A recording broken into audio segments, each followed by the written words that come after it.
दोस्तों, अगर मैं आपसे पूछूं कि मिडिल ईस्ट का सबसे डेवलप्ड नेशन कौन सा है, हो सकता है कि आप सऊदी अरब, यूएई या फिर कतर का नाम लें, लेकिन जवाब है इजराइल, जिसके पास न तो बाकी के अरब देशों की तरह नेचुरल रिसोर्सेज है, न ही मिनरल्स ऑयल की प्रेजेंस। साथ ही वो इस पूरे रीजन में इकलौता ऐसा देश है जिसकी मेजॉरिटी ऑफ पॉपुलेशन मुस्लिम नहीं है।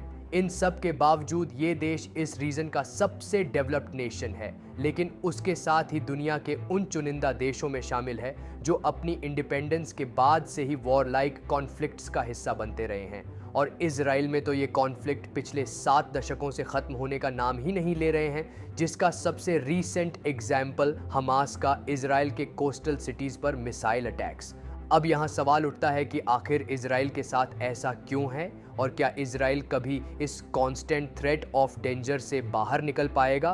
तो इसका जवाब है नहीं। ऐसा इसलिए क्योंकि इजराइल की जियोग्राफी दुनिया की सबसे वर्स्ट जियोग्राफी कंसिडर की जाती है और ऐसा माना जाता है कि इजराइल अपनी ही जियोग्राफी में फंस कर रह गया है और इस देश की जियोग्राफी ही उसे आने वाले समय में भी एक इनसिक्योर स्टेट बनाकर रखेगी। इसीलिए आज की वीडियो में हम ये समझाने की कोशिश करेंगे कि इजराइल की जियोग्राफी कैसे उसके लिए अभिशाप बन चुकी है, जिसकी वजह से उसे बहुत से जियोपॉलिटिकल इश्यूज का भी सामना करना पड़ता है। दोस्तों, ये वीडियो हमारी जियोपॉलिटिकल मास्टर क्लास सीरीज की 4th वीडियो है, जिसमें हम जियोपॉलिटिक्स के पेचीदा मसलों को एनिमेशन की मदद से बेहद ही आसान भाषा में समझते हैं। इसलिए चैनल को सब्सक्राइब करना बिल्कुल भी मत भूलिएगा। आइए वीडियो शुरू करते हैं। Geography of Israel. दोस्तों, इजराइल मिडिल ईस्ट में आने वाला एक देश है जिसके वेस्ट में मेडिटेरेनियन सी, ईस्ट में सीरिया और जॉर्डन, नॉर्थ में लेबनान और साउथ वेस्ट में इजिप्ट जैसे देश हैं। इसके साथ ही साथ वेस्ट बैंक, गाजा स्ट्रिप और ईस्ट जेरूसलम, ये तीनों ऐसे रीजन्स हैं जो इजराइल की ओरिजिनल टेरिटरी का तो पार्ट नहीं थे, लेकिन इजराइल इन्हें भी अपना हिस्सा मानता है। इजराइल अपने साइज के हिसाब से एक ऐसा देश है जिसे किसी दूसरे देश का शहर होना था। अब आप खुद ही देख लीजिए, इस देश की टोटल लेंथ सिर्फ 470 किलोमीटर ही है और इसकी विड्थ 135 किलोमीटर की है, और यही से इजराइल की जियोग्राफी उस पर अपना प्रकोप दिखाना शुरू कर देती है। इजराइल की सबसे बड़ी दिक्कत यह है कि उसकी जियोग्राफी उसे स्ट्रेटेजिक डेप्थ प्रोवाइड नहीं करता। अब आप सोच रहे होंगे कि ये स्ट्रेटेजिक डेप्थ क्या है, तो दोस्तों आपको बता दें कि स्ट्रेटेजिक डेप्थ एक मिलिट्री टर्म है जो बेसिकली किसी स्टेट के पोटेंशियल एनिमी और उस स्टेट की इकोनॉमिक, पॉलिटिकल और डेमोग्राफिक हार्टलैंड के बीच की दूरी को बताता है। इसीलिए ऐसा कहा जाता है कि किसी देश की स्ट्रेटेजिक डेप्थ जितनी ज्यादा होगी, वो देश अपने पोटेंशियल एनिमी से उतना ही सिक्योर होगा। लेकिन इजराइल के साथ सबसे बड़ा दुख यही है कि इसका स्ट्रेटेजिक डेप्थ बहुत कम है। अगर इजराइल के सबसे नैरोएस्ट पॉइंट की बात करें तो ये सिर्फ 14.97 किलोमीटर वाइड है, जिस वजह से इजराइल के पोटेंशियल एनिमी उसे कभी भी नुकसान पहुंचा सकते हैं। ये कितना कम है, इसका अंदाजा आप इस बात से लगा सकते हैं कि इंडिया की width from west to east लगभग 2933 किलोमीटर है। वहीं अमेरिका की विड्थ फ्लोरिडा से वॉशिंगटन 4500 किलोमीटर है। इनके मुकाबले 14 किलोमीटर की विड्थ कुछ भी नहीं है। दूसरे मेजर डिसएडवांटेज की बात करें तो इजराइल के पास फ्रेश वाटर का कोई नॉन डिस्प्यूटेड सोर्स नहीं है। इजराइल अपने फ्रेश वाटर के लिए सबसे ज्यादा डिपेंड सी ऑफ गैलिली और जॉर्डन रिवर पर है, लेकिन ये दोनों ही वाटर सोर्स इजराइल को सबसे बड़े कॉन्फ्लिक्ट क्रिएट करके देते हैं। अगर सी ऑफ गलील की बात करें तो ये इजराइल और सीरिया के बीच मिलिट्री कॉन्फ्लिक्ट का मेजर कारण है। इसीलिए ये लेक इजराइल की वाटर नीड को पूरी तरह से फुलफिल नहीं कर पाता और जितना वाटर इजराइल के कंट्रोल में है उससे इजराइल की डिमांड का सिर्फ 2 से 13% ही पूरा हो पाता है। इसीलिए 1967 में हुई 6 डे वॉर में इजराइल द्वारा सीरिया के गोलन हाइट्स को कैप्चर करने के पीछे के कारणों में एक मेजर कारण सी ऑफ गलील के पानी को ज्यादा से ज्यादा हड़पना था। इसके बाद दूसरा सबसे बड़ा सोर्स है जॉर्डन रिवर। ये नदी जॉर्डन, फिलिस्तीन के वेस्ट बैंक, इजराइल और साउथ वेस्ट सीरिया के बॉर्डर के साथ चलती है।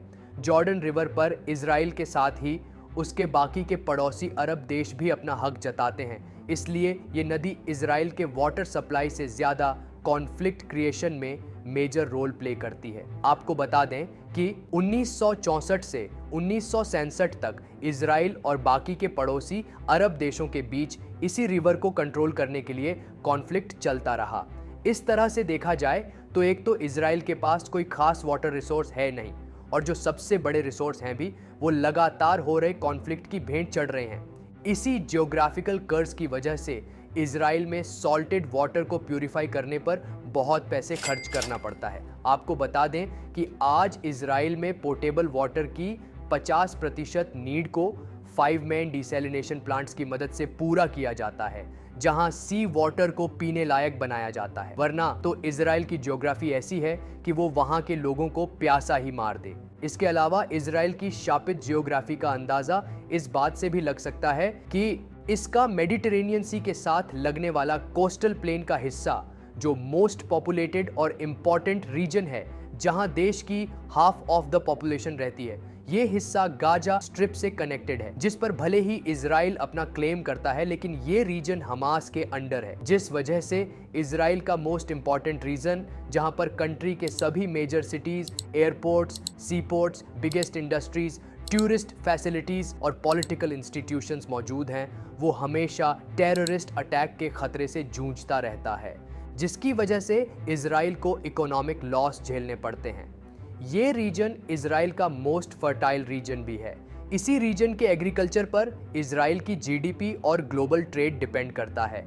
अपने प्लीजेंट क्लाइमेट की वजह से इस रीजन में सिट्रस और वाइन्स की खेती होती है, लेकिन हमेशा युद्ध की मार झेलने के कारण इसका बेनिफिट इजराइल बिल्कुल भी नहीं उठा पाता है। यही नहीं, इजराइल के कोस्टल प्लेन एरिया की वेस्ट बैंक से भी ज़्यादा दूरी नहीं है। ये दूरी इतनी कम है कि अगर वेस्ट बैंक से इजराइल पर मिसाइल अटैक किया जाए तो सिर्फ कुछ सेकंड्स में ही ये मिसाइल्स इजराइल के टेल अवीव जैसे इंपॉर्टेंट सिटीज़ को बर्बाद कर देंगे।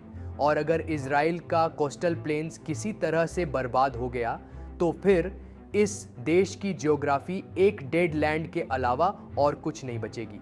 हालांकि अभी कुछ समय से वेस्ट बैंक में इजराइल के समर्थन में सरकार है, यहाँ की सरकार गाजा स्ट्रिप के हमास से अलग है, इसीलिए इजराइल को चैन की सांस मिल रही है। लेकिन ऊंट कब किस करवट बैठ जाए मालूम नहीं। कल की तारीख में बाकी अरब देशों की तरह वेस्ट बैंक भी इजराइल के खिलाफ हो सकता है। दोस्तों, अभी तक आपको लग गया होगा कि सच में इजराइल की ज्योग्राफी भगवान किसी को न दे, लेकिन अगर मैं आपसे कहूं कि ये शाप इजराइल ने खुद से लिया है, तब आप क्या कहेंगे? दरअसल अगर हम इजराइल के इतिहास में थोड़ा पीछे जाते हैं तो हमें पता चलता है कि इजराइल ने खुद ही इस जियोग्राफी को चुना है। वो कैसे, आइए शॉर्ट में समझते हैं। How did Israel create it's on geographical curves? दोस्तों, जियोनिज्म नाम से 19th सेंचुरी में एक जू आंदोलन की शुरुआत हुई थी। दरअसल उस समय तक जू आबादी दुनिया के हर हिस्से में मौजूद थी, उनका अपना कोई देश नहीं था। इसलिए इस आंदोलन में जू आबादी के लिए एक जू राज्य बनाने की मांग की जा रही थी। इसी वजह से जब वर्ल्ड वॉर प्रथम के बाद ओटोमन साम्राज्य का पतन हुआ तो जेरूसलेम के साथ साथ मिडिल ईस्ट ब्रिटेन के नियंत्रण में आ गया। उस दौरान जेरूसलेम वाले क्षेत्र को ब्रिटिश पैलेस्टाइन के नाम से जाना जाता था और उस समय इस क्षेत्र की अधिकतम आबादी मुस्लिम थी। लेकिन जब ब्रिटेन ने इस क्षेत्र को अपनी कॉलोनी बनाया तो ब्रिटेन में रहने वाले बहुत से जू लोग वापस अपने पवित्र भूमि यानी जेरूसलेम आने लगे। जैसे जैसे यहाँ जू आबादी यूरोप से आती गई, हिंसा और संघर्ष ने अपने पैर पसारने शुरू कर दिए, क्योंकि मुसलमान जो इस क्षेत्र में कई सदियों से रह रहे थे वो इस इलाके में जू आबादी को बढ़ने नहीं देना चाहते थे। लेकिन जब तक मुस्लिम आबादी की कोशिश रंग लाती तब तक बहुत देर हो चुकी थी, क्योंकि इस क्षेत्र में इतनी जू आबादी आ चुकी थी कि उन्होंने अपनी एक सेना बना ली थी जो अरब के मुसलमानों से लड़ने के साथ साथ ब्रिटिश साम्राज्य को भी उखाड़ फेंकने की कोशिश कर रही थी।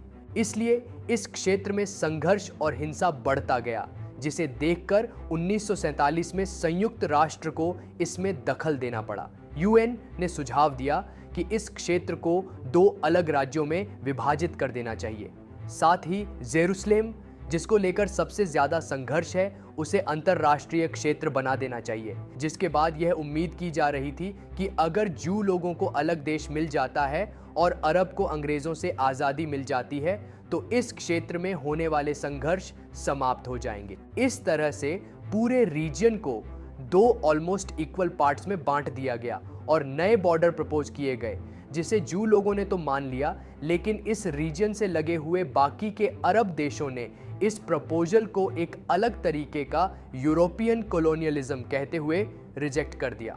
लेकिन उनके इस रिजेक्शन का कोई असर नहीं हुआ और 14 मई 1948 को जू एजेंसी के चेयरमैन डेविड बेन गुरियन ने यहूदियों के लिए स्टेट ऑफ इजराइल को एक इंडिपेंडेंट नेशन घोषित कर दिया। लेकिन अभी आजादी मिली ही थी कि इजराइल एक फुल स्केल्ड वॉर का हिस्सा बन गया, जिसे 1948 का अरब इजराइल वॉर कहा जाता है। इसके बाद इजराइल और अरब देशों में ये कॉन्फ्लिक्ट अगले 2 दशकों तक चलता रहा, जिसके बाद जून 1967 में 6 डे वॉर की शुरुआत हुई, जिससे उसने मिस्र की सिनाई प्रायद्वीप के साथ साथ गाजा स्ट्रिप और वेस्ट बैंक को भी अपने कंट्रोल में ले लिया।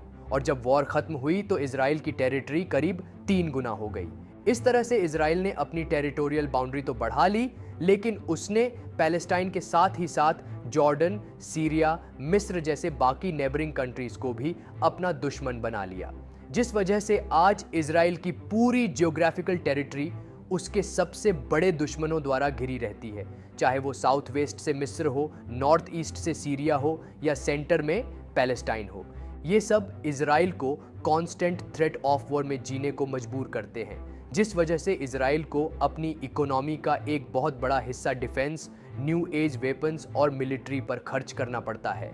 अगर नंबर्स की बात करें तो इजराइल ने 2022 में $23.4 बिलियन सिर्फ अपनी मिलिट्री पर खर्च किया है, जो second highest per capita in the world है। साथ ही उसे अपने इंटेलिजेंस को भी हमेशा अप टू मार्क रखने के लिए बहुत मेहनत करनी पड़ती है, जिसमें एक हल्की सी चूक इजराइल को पूरी तरह से बर्बाद कर सकती है। कंक्लूजन, इस तरह से देखा जाए तो इजराइल भले ही आज अपनी new age technology, intelligence agency Mossad, military और हाईटेक एग्रीकल्चर प्रोडक्शन की वजह से एक डेवलप्ड नेशन बन गया है, लेकिन उसकी जियोग्राफी उसे परमानेंट इनसिक्योर्ड स्टेट बनाकर रखती है। यही वजह है कि आज भी हमास जैसी एक छोटी सी टेररिस्ट ऑर्गेनाइजेशन पूरे इजराइल को हिलाकर रख देती है। बाकी आपके अकॉर्डिंग इजराइल को अपने इन दुश्मन कंट्रीज से निपटने के लिए कैसा रवैया अख्तियार करना चाहिए, हमें कमेंट सेक्शन में बता सकते हैं।